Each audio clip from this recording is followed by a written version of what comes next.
He's the Holy One, God's begotten Son. His birth foretold by angel Gabriel.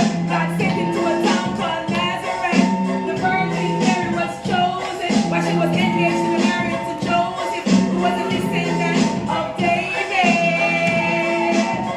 His name is Jesus. Ikaw yan.